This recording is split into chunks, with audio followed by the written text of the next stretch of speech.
కారా Telugu movie review. ఒక సాధారణ వ్యక్తి పరిస్థితుల వల్ల మారిపోతే అతను ఎంతవరకు వెళ్తాడు? అదే కథతో వచ్చిన సినిమా కారా.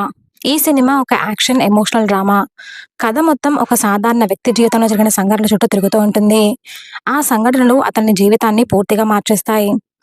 తనపై జరిగిన అన్యాయం, కుటుంబం మరియు భావోద్వేగాల మధ్య అతను చేసే పోరాటమే ఈ సినిమాకి ప్రధాన కథ. హీరో ధనుష్ ఇంటెన్స్ టోన్లో అదరగొట్టారు.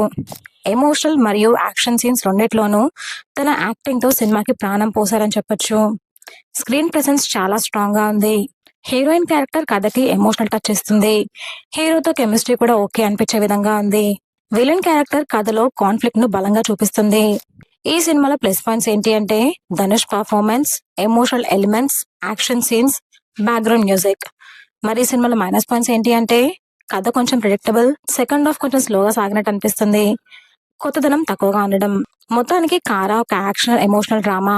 కథ కొత్తగా అనిపించకపోయినా కానీ ధనుష్ పర్ఫార్మెన్స్ సినిమాకి మెయిన్ హైలైట్. ఎమోషనల్ మరియు యాక్షన్ సినిమాలు ఇష్టపడే వాళ్ళు ఒక్కసారి చూడదగ్గ సినిమా. నా వరకు అయితే నేను సినిమాకి రేటింగ్ 2.75 ఇస్తున్నాను. మరి సినిమా చూసిన వాళ్ళు మీకు అనిపించిందో కమెంట్ చేయండి.